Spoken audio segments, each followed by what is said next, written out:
Hello friends, and welcome back to Random Hearts.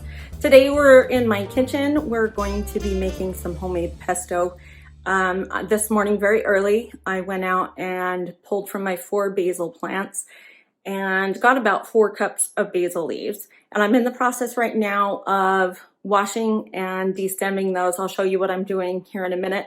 But I also have some other herbs that I need to be dealing with. I pulled these herbs about a week ago, and because we live in Wyoming and it's such a dry climate here, I can just leave those out and they'll dry. I don't have to have a dehydrator. It does take a little bit longer, but yeah. So I got to put those away first before I get involved with making the pesto.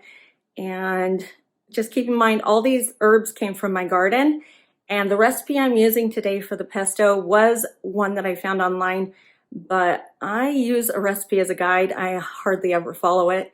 And again, living in Wyoming, sometimes those ingredients that are in recipes are just not available to us. And so I have to make adjustments. And so I will be making this my own way.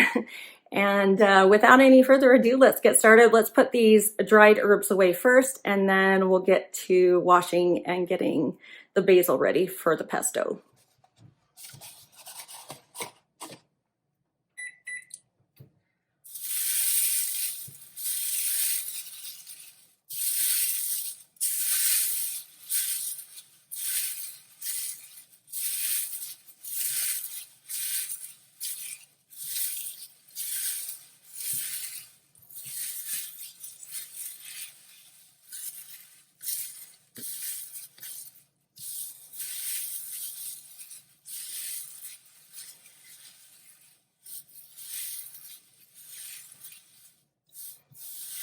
I'm just breaking this parsley up with my hands. It was pretty dry, and I'm adding equal parts of the parsley to the jar. So I've got a curly leaf parsley on the back side and a flat leaf Italian on the front.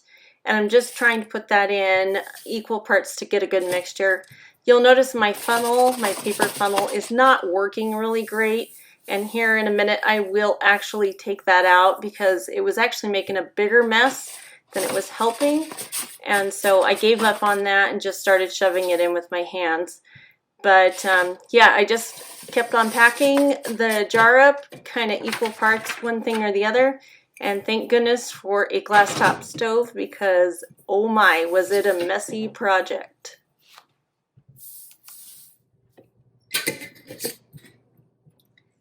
And that's it. I have a nice big jar of parsley here. This is 2 different types of parsley. There is a curly leaf parsley and flat leaf Italian in this mixture, and this should be able to be just stored and be just fine. Everything was super dry on it, and like I said, that was about a week's worth of drying time.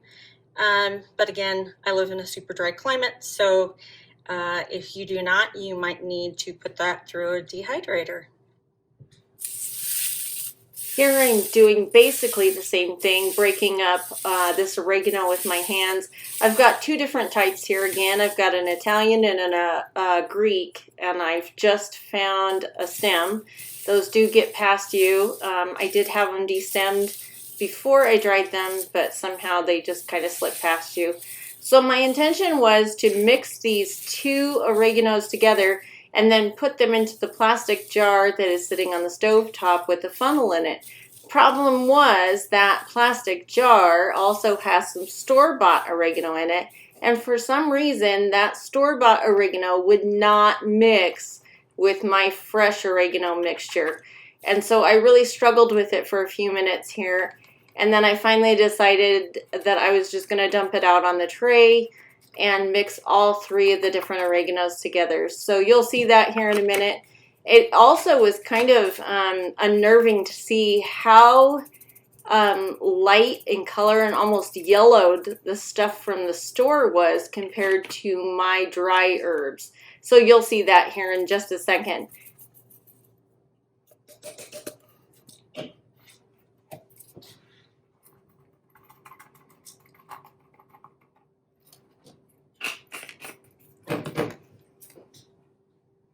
And that's it. All right, so we're going to continue taking off the stems on this basil. I don't think it's totally necessary to take the stems off, but I don't care for this really thick stuff, and so I just will pinch them off. And I'm just putting them into a salad spinner, and then as soon as I have a full spinner, which I'm almost there, I will spin them out.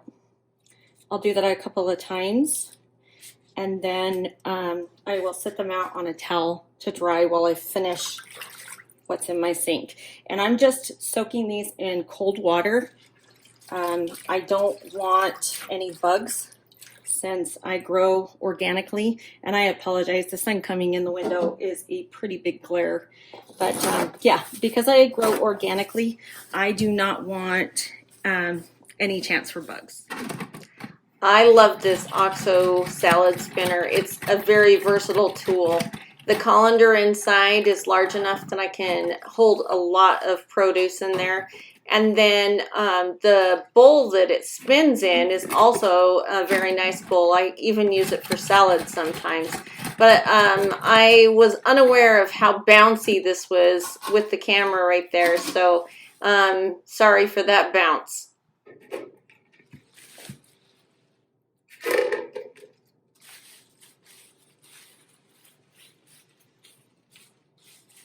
Okay, so let's get started with pesto.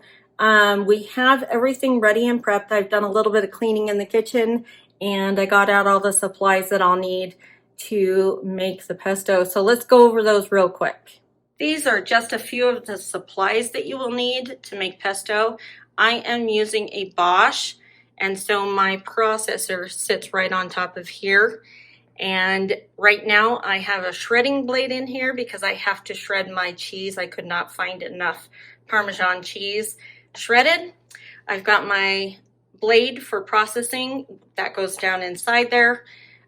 Storage containers for preservation. I will be freezing all of my pesto, and this is where they will go in my freezer. I do have plans to make dinner with a portion of it tonight, but we will maybe share that with you later.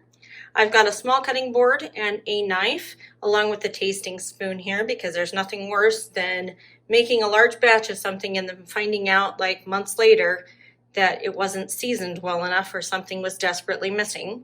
I've also got some supplies here for dealing with the lemon and for scraping my processor and scooping. I love these. These are spoonulas and they're just amazing. Anyways, that is what we will need to process and make the pesto. Now on to the ingredients that will go into this pesto. Of course, we've got our large bowl of cleaned and destemmed basil, and you can see it's fairly dry. I have let it sit out for a little while, so it's pretty dry. Then I've also got some olive oil. You will need quite a lot of that, so make sure you've got enough. It takes about 2/3 of a cup for a regular batch, and I will be making 2 batches. Then I've got pine nuts, and honestly, pine nuts are something that are really hard for me to come by here. And so I was very surprised to find 4 of them today. So I purchased all 4, but I will not be using all 4. I probably will save them for another batch. I've got some garlic down here, some cashews, some walnuts, salt and pepper, and lemons. And that is all that goes into making pesto. So let's get started. Let's make this up. All right, well, forgot an ingredient. You're going to need some Parmesan cheese to make pesto, one of the biggest ingredients in it besides basil. And I forgot about this one because it was sitting in the fridge staying cold. But I will be shredding this because I want a high quality cheese, and the stuff that comes pre-shredded is usually not the best. And so I will shred this and then we'll get started with making the pesto. This is what our cheese now looks like. It's a very fine shred on that Parmesan. I will not probably be using all of this, but I might as well shred it all at once and then I can store it in my fridge. So that is the cheese. And then I need to toast up some of the nuts real quick. and I will show you that in just a second. All right, so my burner is on. I've got it on medium, actually medium low, and I'm going to start with my nuts, toasting them. So I've got 3 different types of nuts here. I've got some walnuts, 1/4 cup, 1/4 cup of raw cashews. I have never used pre-roasted, but I guess you could. I just like the raw. And then I've got 1/2 cup of pine nuts. And like I said, pine nuts are really hard for me to come by sometimes. And so you can substitute either the walnuts or the cashews in place of the pine nuts. So it's about a cup of nuts, whichever way you want to go. So I think this is ready. It's hot enough. I am going to be toasting these one type of nut at a time because each nut has a different heat point. So I'm going to start with my pine nuts. This skillet is just dry. It has no oil in it. And I'm just going to let those set for a minute or two until they start smelling kind of like popcorn. Then I'm going to stir them every couple of seconds just to make sure that they're not burning.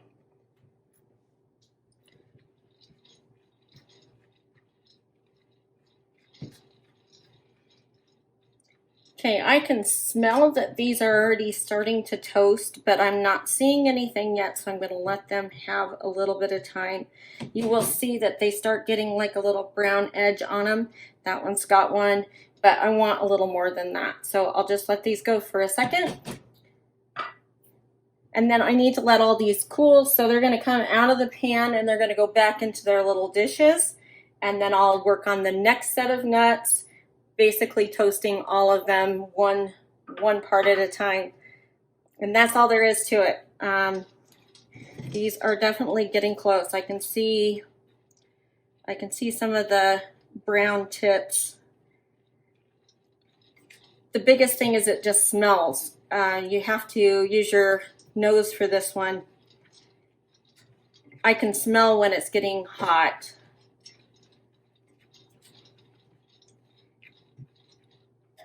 And these are just about done. Let's see if I can show you a little closer what I'm looking at here.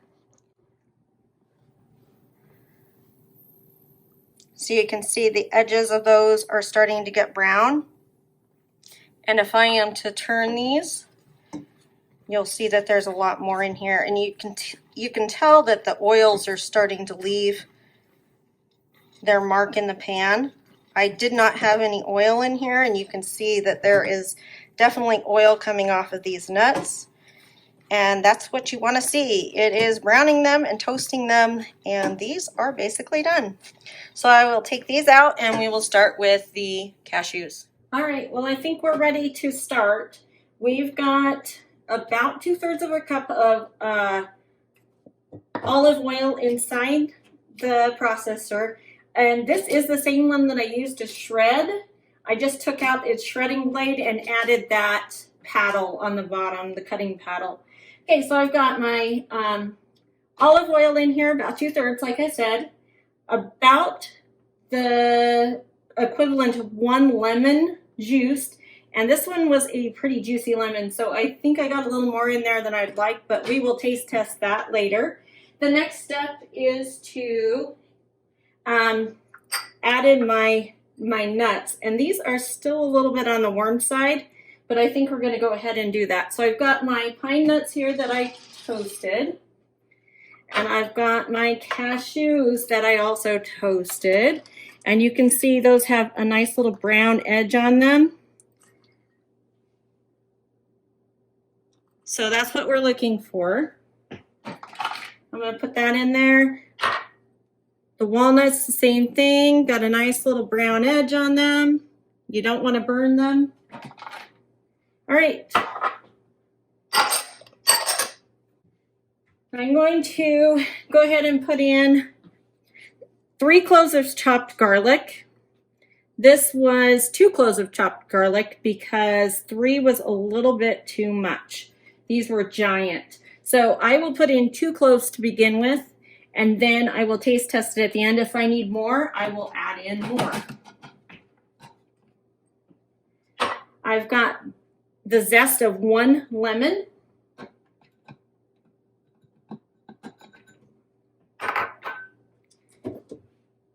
And then I want about 2 cups of basil. And I'm going to put this in a little bit at a time. So I'm just going to push that down in there and we'll get this started. This is very noisy, so I probably will play some pretty music during this part.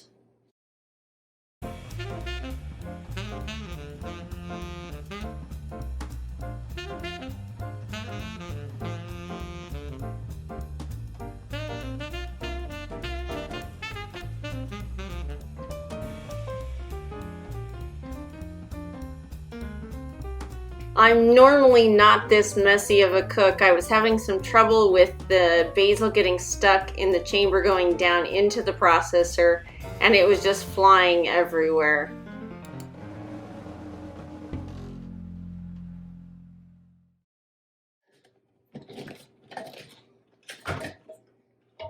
Now I have a safety feature on my Bosch that won't allow me to take the lid off while this blade is in the position that it could turn on. So I need to take that completely off in order to open this. But I'm going to go ahead and open it and kind of stir this up a little. You'll see the consistency is pretty creamy right now. I do not have enough basil in there yet. I want to put maybe another handful, and then we're going to start adding in our cheese.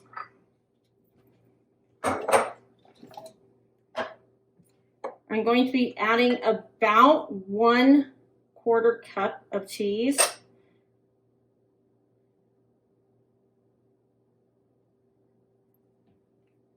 More like 1/2. Let's try 1/2 first and see how that goes.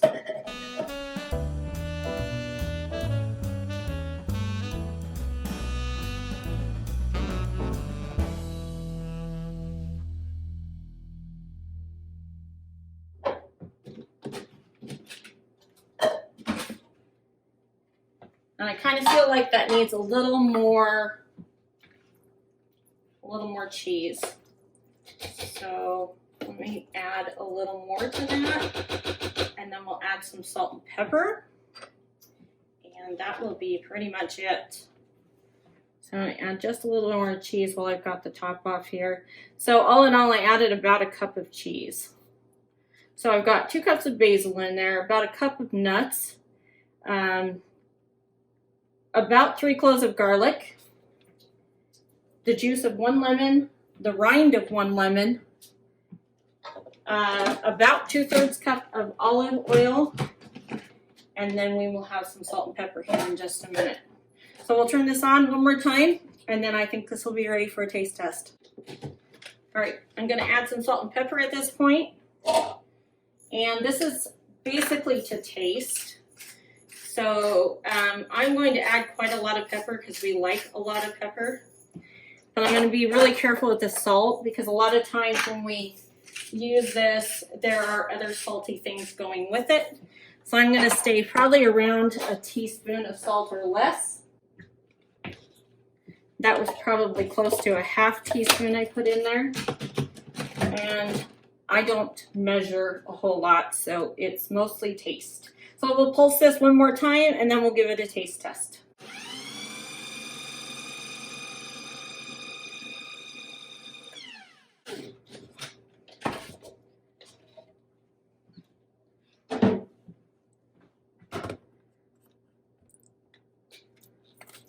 All right, that looks really good. Let's see what the flavor is and how it's tasting. I might need to add a little more salt. I'm not real confident with that amount of salt yet. So let's give this a taste with our tasting spoon.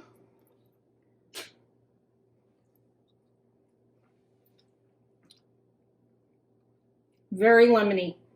That was probably a little too much lemon. But this batch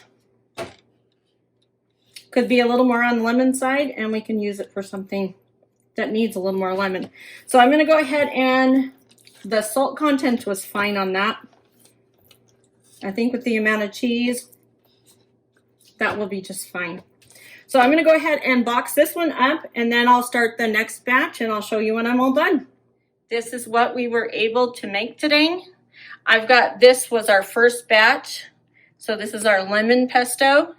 And we're going to eat this tonight for dinner, which is why it's in a different container. We're gonna put that with some chicken and some tortellini and mushrooms and peppers. And then I did label this one as lemon pesto, as it does have a very heavy lemon taste.